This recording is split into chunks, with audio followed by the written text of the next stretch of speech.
Arrancamos con una pregunta que parece sencilla, pero tiene miga, ¿verdad? A ver, dispara.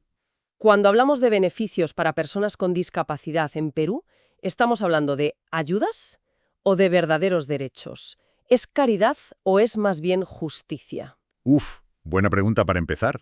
Tiene bastante fondo. Hoy nos metemos de lleno en esto, analizando un material que nos ha llegado de Henry sobre la situación legal y práctica de las personas con discapacidad allí, en Perú. Exacto. Vamos a ver qué dice la ley, claro, pero también cómo choca eso con la realidad del día a día, sobre todo parece en el transporte. Sí, el transporte es un tema recurrente, desde luego. Y bueno, la idea es ver qué podemos hacer para ir hacia una sociedad donde la inclusión no sea solo una palabra bonita. El material de Henry nos va a servir de guía, ¿vale? Perfecto. Me parece un buen punto de partida. Nuestro objetivo hoy, digamos, es desgranar qué significan estos beneficios legales. Ajá. ¿Por qué es tan importante que la gente los conozca bien? Los obstáculos que surgen al intentar, ejercerlos, Que no son pocos. no me imagino. Y, sobre todo, qué papel jugamos todos, ¿no? Individual y colectivamente, para que esa inclusión sea una realidad palpable. Entendido. Pues vamos a ello. Bien, vamos a meternos en harina entonces. El análisis de Henry menciona leyes y beneficios muy concretos. Desmenucémoslos un poco. ¿De qué estamos hablando exactamente? Pues sí, mira, el texto se centra principalmente en dos pilares fundamentales. Vale. Por un lado está la pensión no contributiva. Esta se canaliza a través de un programa que se llama Contigo. Contigo, sí me suena. Son 300 soles, pero ojo, bimestrales, no mensuales. Ah, importante detalle, bimestrales. Exacto. Y están destinados a personas con discapacidad severa que además se encuentran en situación de pobreza o pobreza extrema. Es una cantidad fija, periódica, pensada para cubrir necesidades básicas. Entendido. O sea, una ayuda económica directa para los casos, digamos, más vulnerables. ¿Y el otro pilar? El otro es una ley, la Ley 30412. Esta ley es clave porque establece la exoneración del pago del pasaje en el transporte público, Ah, mira qué interesante. ¿En todo tipo de transporte? tanto urbano como interurbano. Pero, y aquí viene el pero, es específicamente para personas con discapacidad severa, Ajá. que cuenten con el famoso carné amarillo que emite el CONADIS. El CONADIS, el Consejo Nacional para la Integración de la Persona con Discapacidad, ¿verdad? La entidad oficial. Ese mismo. Ese carné amarillo es, por así decirlo, la llave que abre este derecho en el transporte. Sin carné, no hay exoneración según la ley. O sea, que tenemos una ayuda económica, los 300 soles bimestrales, y, por otro, una facilidad muy concreta para la movilidad que, bueno, es esencial para todo. Exacto. Pero fíjate, lo que realmente cambia el juego en este análisis y donde Henry pone mucho el acento, es en el cambio de mentalidad que esto exige. ¿A qué te refieres con cambio de mentalidad? Pues insiste una y otra vez en que no debemos ver esto como regalos o como favores. Claro. Son derechos. Derechos reconocidos y garantizados por ley. Son sin duda avances importantes, ¿eh? Ayudan a paliar situaciones difíciles en alimentación, salud, movilidad. Desde luego. Pero su naturaleza fundamental, y esto es lo crucial, es la de un derecho legalmente exigible. No es un acto de caridad que dependa de la buena voluntad de alguien. Entiendo perfectamente. Comprender esta distinción es el punto de partida de todo lo demás. Según el análisis, es un cambio de chip necesario. Me parece crucial ese matiz, sí. Cambia totalmente la perspectiva. Y aquí es donde, como decías, el análisis de Henry se pone realmente interesante, porque insiste muchísimo en la palabra conciencia. Sí, es un concepto central en el texto. Pero no parece referirse solo a saber que estas leyes existen, ¿verdad? Parece que van más allá. Mucho más allá, sí. La conciencia que describe el texto es... Bueno, tiene varias caras, digamos. Primero, claro, está el conocimiento, Lo básico. lo básico. Saber que la pensión no es una limosna del Estado, sino una obligación que tiene. Y que el pase libre en el transporte es una medida de inclusión para intentar equiparar oportunidades, no un favor que te hace el conductor o la empresa. Es saber que te corresponde por ley. Vale, conocer el derecho, eso está claro. ¿Qué más? Luego viene el uso responsable. El análisis subraya la importancia de gestionar esa pensión, por ejemplo, con cabeza. Ajá. Priorizar lo esencial. La comida, las medicinas, las terapias, el propio transporte para ir a esas terapias o para buscar trabajo, evitar malgastarlo en cosas superfluas. Entiendo. Y ojo, no porque sea un regalo condicionado, sino porque es una herramienta para mejorar tu calidad de vida. Y bueno, hay que sacarle el máximo partido posible. Es una cuestión de autogestión responsable del derecho que has adquirido. Tiene todo el sentido. Y supongo que esa conciencia también implica defender esos derechos si no se cumplen, ¿no? Totalmente. Esa es la tercera dimensión que menciona, la defensa activa. Ser consciente significa no quedarse de brazos cruzados si te niegan lo que la ley te reconoce. Claro. Implica conocer los mecanismos para reclamar, para hacer valer tu derecho. No es solo saberlo en teoría, es estar dispuesto a exigirlo en la práctica. Conocimiento, uso responsable, defensa activa. ¿Hay algo más en esa conciencia? Sí, hay una cuarta dimensión que de alguna manera engloba todo, la construcción social. Construcción social. Explícame eso un poco. Pues ser consciente en último término significa adoptar una actitud proactiva para cambiar las cosas, para empujar hacia una sociedad más justa e inclusiva para todos. No es solo un asunto individual de yo conozco mis derechos y los uso, sino de entender que formas parte de un colectivo y que tu acción, tu ejemplo, tu reclamación contribuye a un cambio mayor. Es un concepto de conciencia muy potente, la verdad. No es solo informarse, es implicarse a fondo. Justo. Y esa implicación, claro, se topa con una realidad que a veces es complicada, especialmente en un área que el análisis de Henry destaca mucho, el transporte público en Perú. Ajá. Que a diferencia de otros países donde el transporte puede ser mayoritariamente público o estar muy regulado, en Perú nos encontramos con un sistema donde predomina la iniciativa privada y a menudo con mucha fragmentación, muchas empresas pequeñas, etc. Claro, y eso me imagino que lo complica todo enormemente, para aplicar una ley como la 3412, la del pasaje libre. El texto lo dice sin rodeos, ¿no? Que una cosa es la ley en el papel y otra muy distinta es subirse al autobús cada día. Exactamente. El análisis describe una brecha considerable entre la ley y la práctica. Menciona explícitamente que no todas las empresas de transporte cumplen la ley. Ya me lo imagino. Que hay conductores que se resisten a aceptar el carné amarillo del CONADIS. A veces por desconocimiento, pero otras por simple arbitrariedad o mala gana. ¡Ostras! E incluso se relatan situaciones de discriminación directa, de maltrato verbal o de negarte el servicio directamente. Es el choque frontal entre el derecho reconocido en el papel y la cruda realidad de la calle, sobre todo en un sistema con miles de operadores privados. Es frustrante solo imaginarlo. Tener un derecho reconocido y que en la práctica te lo nieguen día sí y día también debe ser agotador. Es un desafío enorme, desde luego. Y es un ejemplo muy claro de cómo la implementación de una ley puede fallar estrepitosamente si no va acompañado de mecanismos de control efectivos y volvemos a lo mismo, de una conciencia social extendida, que llegue también a los proveedores del servicio, claro. Entonces, ante esta situación tan difícil, sobre todo en el transporte, ¿qué propone el análisis de Henry? ¿Qué herramientas tienen las personas afectadas para no sentirse, impotentes ante esto? Pues mira, el texto plantea una estrategia bastante clara, basada en 3 pilares de acción. A ver. El primero es fundamental, informarse a fondo. No vale con saber que existe la ley, así por encima. Hay que saber la letra pequeña. Exacto. Hay que conocerla en detalle, qué dice exactamente, cuáles son tus derechos como usuario, qué obligaciones tiene la empresa de transporte, qué hacer si te niegan la exoneración. Y muy importante, tener a mano los contactos de las entidades de apoyo. ¿Cómo cuáles? Pues el propio CONADIS o la Defensoría del Pueblo, que es el organismo estatal de defensa de los derechos ciudadanos en Perú, y suele ser bastante activo. La información, como siempre, es poder. Primer paso, estar bien armado de información. Vale. El segundo. El segundo es denunciar. El análisis es muy enfático en esto. No callarse ante la injusticia. Ya. Si una empresa o un conductor incumple la ley, hay que presentar una queja formal ante las autoridades competentes. Puede ser Indecopi, que es la Agencia de Protección al Consumidor, o la Autoridad de Transporte Urbano correspondiente, la ATU en Lima y Callao, por ejemplo. ¿Y eso sirve de algo realmente? Pues el texto argumenta que sí.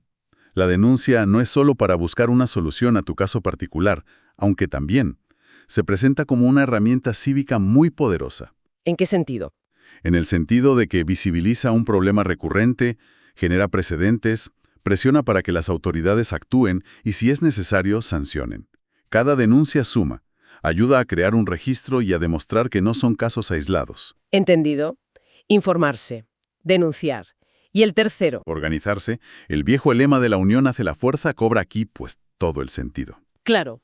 El análisis anima a las personas con discapacidad a unirse, a formar asociaciones si no existen, a participar en colectivos y foros que ya estén funcionando, a compartir experiencias y estrategias. Tiene lógica. La idea es que una voz colectiva tiene mucha más fuerza para negociar con las empresas, para exigir a las autoridades, para generar cambios reales, que las quejas individuales y aisladas. Juntos se puede incidir de manera más efectiva en las políticas y en las prácticas. Información, denuncia y organización. Parece una hoja de ruta bastante clara para pasar de la queja individual a la acción colectiva. Sí. Y fíjate que esto conecta con una pregunta importante sobre el poder real de la acción ciudadana, ¿no? Tanto individual como colectiva. Estas acciones no buscan solo resolver el problema puntual de un viaje negado hoy. Van más allá. Claro. Si se hacen de forma sistemática y coordinada, tienen el potencial de generar cambios estructurales. Pueden forzar una mayor rendición de cuentas por parte de las empresas de transporte, que al final son concesionarias de un servicio público, no lo olvidemos. Cierto. Y también de las autoridades, que son las que deben velar por el cumplimiento de la ley. Es, de alguna manera, transformar esa frustración individual en una palanca de cambio social. Me gusta esa idea de pasar de la queja, que a veces se queda ahí, a la incidencia colectiva con un objetivo claro. Pero el análisis de Henry va incluso más allá de los beneficios y de cómo defenderlos, ¿verdad? Habla de un rol activo de las propias personas con discapacidad en la construcción de esa sociedad inclusiva. ¿A qué se refiere con eso? Pues se refiere a que la inclusión no es algo que simplemente se recibe pasivamente. Es algo en lo que las personas con discapacidad son y deben ser protagonistas activos. Vale. El texto lo desglosa en varias ideas. Primero, habla de desafiar estereotipos. Ser visibles, mostrar la diversidad de vidas y capacidades que existen, romper activamente con esas ideas preconcebidas y los prejuicios que, todavía colean en la sociedad. O sea, no aceptar la etiqueta que a veces se les pone desde fuera, ¿no? Exacto. Segundo, habla de demostrar el potencial. Mostrar las capacidades, los talentos, las contribuciones que pueden hacer en todos los ámbitos. El laboral, el académico, el artístico, el deportivo. En todo. Ya. Y tercero, y esto es muy importante, participar plenamente en la vida comunitaria. El análisis es muy explícito aquí. Ejercer el derecho al voto, por supuesto, pero también postularse a cargos públicos, formar parte de organizaciones sociales, emprender negocios, crear arte, opinar en los debates públicos, contribuir al desarrollo de su comunidad. Vaya. En definitiva, ocupar el espacio público como ciudadanos y ciudadanas de pleno derecho, no como sujetos pasivos o meros receptores de ayuda. Es un llamado a la acción muy potente, a no quedarse al margen. Muy empoderador, diría yo. Potente y necesario.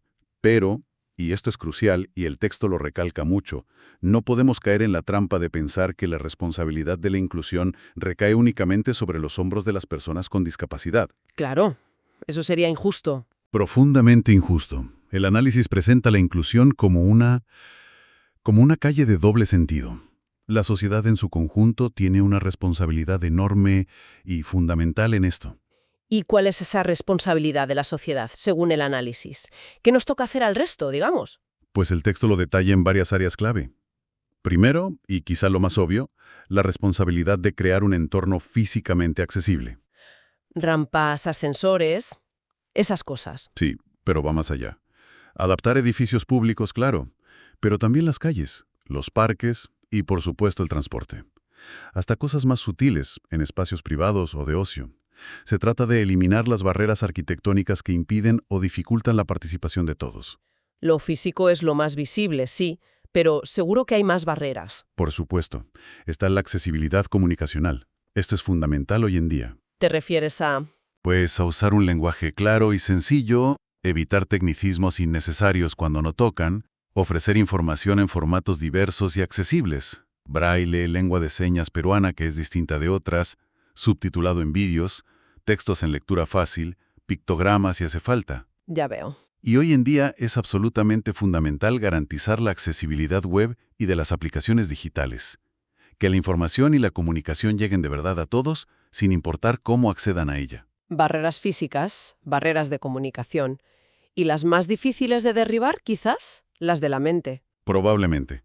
El análisis insiste mucho en las barreras de actitud, en la necesidad de un cambio cultural profundo. Eso suena complicado. Lo es. Significa desafiar activamente los prejuicios y estereotipos que todos podemos tener, A veces incluso inconscientemente, ¿eh? Sí, sí. Significa promover una cultura del respeto, de la empatía y sobre todo de la valoración de la diversidad. Verla como algo que enriquece a la sociedad, no como un problema a gestionar o algo que inspire lástima. Es dejar de mirar con condescendencia o paternalismo. Cierto. Y mencionabas antes el transporte, pero el análisis también se fija específicamente en el ámbito laboral, ¿verdad? Que suele ser un punto crítico para la inclusión. Sí, sí, le dedica una atención especial. Habla de la responsabilidad de promover una inclusión laboral real. Y esto implica varias cosas. Como por ejemplo. Pues garantizar igualdad de oportunidades en el acceso al empleo, desde el principio. Realizar las adaptaciones razonables que puedan necesitar los puestos de trabajo o los propios procesos de selección. Y fomentar entornos laborales que sean verdaderamente inclusivos, seguros y respetuosos para todos los empleados. Y el análisis de Henry destaca algo interesante sobre esto, ¿no? Que no es solo un tema de justicia social, que también lo es, sino que además puede beneficiar a las propias empresas. Efectivamente. Argumenta de forma muy convincente, creo yo, que la inclusión laboral no es un gasto o un acto de caridad empresarial, es una inversión inteligente. ¿Por qué? Porque las personas con discapacidad aportan talento, aportan nuevas perspectivas, creatividad, habilidades diferentes para la resolución de problemas. Su inclusión, según el texto, puede mejorar la productividad, fomentar la innovación, enriquecer la cultura organizacional y, fíjate, hasta mejorar el clima laboral para todos. Es una visión donde todos ganan, empresa y sociedad. Queda claro entonces que la responsabilidad es compartida. Personas con discapacidad activas, empoderadas y una sociedad que se pone las pilas para eliminar barreras. Exacto. Y en este puzzle, el análisis también señala a un actor con muchísima influencia, los medios de comunicación. ¿Qué papel les asigna? Les asigna un papel crucial, sí, por su capacidad para moldear la opinión pública y las percepciones sociales, para bien o para mal. ¿Y cuál sería su principal responsabilidad? Pues la principal es evitar la perpetuación de estereotipos y prejuicios. Muchas veces, seguro que sin mala intención, se cae en representaciones simplistas o paternalistas o que se centran únicamente en la dificultad, en el drama. Ya, la visión del pobrecito o del Es- superhéroe. Justo. Esos son los dos extremos habituales, y ambos son perjudiciales porque deshumanizan. ¿Y qué deberían hacer en su lugar, según el análisis? Pues propone varias cosas. Primero, mostrar imágenes positivas y realistas. Personas con discapacidad como individuos activos, productivos, integrados, con vidas plenas y diversas, con sus luces y sus sombras, como todo el mundo. No solo como receptores pasivos de ayuda. Normalizar, digamos. Exacto. Segundo, darles voz. Permitir que sean ellas mismas quienes cuenten sus historias, compartan sus experiencias y opiniones en primera persona. No hablar siempre sobre ellas, sino con ellas. Importante. Tercero, usar un lenguaje respetuoso e inclusivo, claro. Y en general promover activamente una cultura de respeto, empatía y valoración de la diversidad. Los medios tienen un poder enorme para normalizar la inclusión y para desafiar esas barreras de actitud que decíamos antes. Entonces, si intentamos recoger un poco todo lo que hemos estado hablando, ¿cuál sería el mensaje central que nos deja este análisis de Henry? La idea fuerza con la que deberíamos quedarnos. Pues yo diría que la idea fuerza es que los beneficios legales como la pensión o el pase libre en el transporte son un punto de partida necesario, un avance importante que seguro costó conseguir. Sin duda. Pero son radicalmente insuficientes por sí solos si lo que buscamos es una inclusión real y efectiva. No basta con la ley. Exacto. La verdadera inclusión requiere mucho más. Necesita, por un lado, a personas con discapacidad empoderadas, como decíamos, que conozcan sus derechos, los usen responsablemente y los defiendan activamente, Ajá.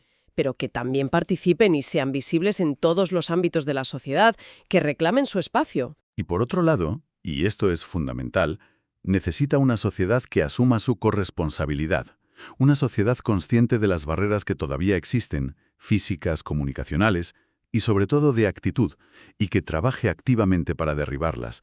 Todos tenemos un papel ahí. Claro. El cambio más profundo que propone el análisis, creo, es pasar de ver a las personas con discapacidad como beneficiarios de ayudas, casi como objetos de caridad, a verlas y tratarlas como lo que son, ciudadanos y ciudadanas de pleno derecho, Con el mismo potencial. con el mismo potencial y las mismas oportunidades que cualquier otra persona. Ese es el salto cualitativo que hay que dar.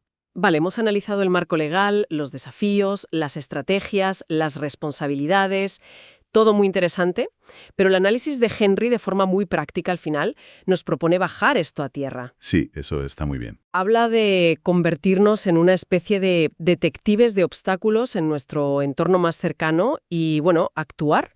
¿Podemos ver algunos ejemplos concretos que sugiere para que nos hagamos una idea? Claro, me parece una parte muy valiosa porque lo hace tangible, lo acerca al día a día de cualquiera. Para las barreras físicas, por ejemplo, propone cosas sencillas. A ver. Pues mira, date una vuelta por tu barrio y fíjate bien. ¿Las aceras tienen rampas? ¿Son usables de verdad? ¿O tienen un bordillo imposible o están rotas? ¿Hay postes o basureros justo en medio que impidan el paso a una silla de ruedas o un carrito de bebé? Es verdad, a veces no nos fijamos. Pues si detectas algo, informa a la municipalidad, al ayuntamiento, o si participas en alguna jornada de limpieza o mejora del barrio, ten en cuenta la accesibilidad. En el trabajo, piensa. ¿Podríamos reorganizar un poco el espacio para que alguien con movilidad reducida se mueva mejor?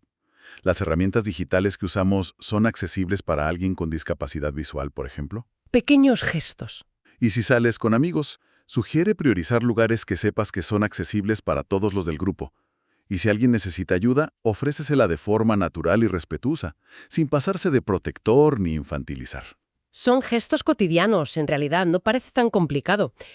Y para las barreras de comunicación, ¿qué sugiere? Propone cosas similares, muy prácticas. ¿Tienes vecinos sordos? Anímate a aprender algunas señas básicas de la lengua de señas peruana, aunque solo sean los saludos o gracias. Es un gesto. Ya. Cuando hables con cualquier persona, pero especialmente si percibes alguna dificultad de comprensión, intenta usar un lenguaje claro, directo, sin rodeos ni tecnicismos innecesarios. Ve al grano. Simplificar. Exacto. En el entorno laboral, cuida mucho el lenguaje. Evita términos anticuados u ofensivos como minusválido o inválido. Asegúrate de que las comunicaciones importantes lleguen a todos en los formatos que necesiten. Importante en el trabajo, sí. Y con amigos o familiares, la clave es la paciencia y la adaptabilidad. Tómate el tiempo necesario para comunicarte, busca la forma que mejor funcione para ambos, sin agobios. Y finalmente, las más escurridizas, las barreras de actitud. ¿Cómo propone combatirlas en el día a día? Quizás son las más arraigadas a veces. Sí, son las más útiles, pero quizás las más dañinas. Aquí las acciones son también importantes. Primero, el texto dice, no seas cómplice del prejuicio. ¿Qué quiere decir? Pues que si escuchas un comentario discriminatorio o paternalista o simplemente ignorante en tu entorno, en el trabajo, en una reunión familiar, con los amigos, no te quedes callado. Desafíalo. Con respeto, pero con firmeza. A veces un simple ¿por qué dices eso? Puede hacer pensar. Dar que pensar, sí. Segundo, comparte historias positivas. Visibiliza los logros y sobre todo la normalidad de la vida de personas con discapacidad que conozcas o de las que leas. Ayuda a romper esos estereotipos negativos o edulcorados. Mostrar la realidad diversa. Exacto. En el trabajo, promueve activamente la igualdad de oportunidades, valora los talentos diversos, no solo los convencionales. Y con los amigos o conocidos con discapacidad, la clave es el respeto a su autonomía. Trátalos como iguales, no subestimes sus capacidades, apoya sus decisiones, no decidas por ellos. La verdad es que, visto así, una por una, no parecen grandes heroicidades, ¿no? Son pequeños cambios de mirada y de acción que cualquiera puede intentar. Exacto. El análisis subraya mucho eso. No se trata de hacer sacrificios enormes ni de convertirse en un superactivista de la noche a la mañana. Se trata de incorporar estos pequeños gestos en nuestra rutina, en nuestro día a día. Ya. Son acciones sencillas que, sumadas, tienen un impacto tremendo. Y lo interesante es que, al hacerlo, no solo estás facilitando la vida de otras personas, sino que estás contribuyendo activamente a construir una sociedad que es mejor para todos, más justa, más humana, más rica en su diversidad. Ganamos todos. Y quizá el pozo que deja toda esta reflexión, el mensaje final que resuena del análisis de Henry y con el que podríamos ir cerrando, es ese recordatorio fundamental. Pero yo creo que es así, que el punto clave, el que no deberíamos olvidar, es que la inclusión no es un acto de bondad, no es caridad, es una cuestión de justicia. Justicia. Es el reconocimiento práctico y cotidiano del derecho inherente que tenemos todas las personas, sin importar nuestra condición, a vivir una vida digna, plena, feliz y sobre todo con las mismas oportunidades de participar y contribuir a la sociedad. Ese es el cambio de chip fundamental que propone el análisis. Pues ahí queda esa reflexión y la invitación, ¿no? A pensar qué pequeña barrera podemos empezar a derribar hoy mismo en nuestro entorno más cercano. Exacto. Cómo podemos informarnos más, participar más, aportar nuestro granito de arena, por pequeño que sea, a esa sociedad más inclusiva que describe el análisis de Henry. La conversación, desde luego, no termina aquí. Ni mucho menos. Queda mucho por hacer. Muchísimo. Gracias por acompañarnos hoy en esta inmersión profunda en este tema tan importante. Un placer, como siempre.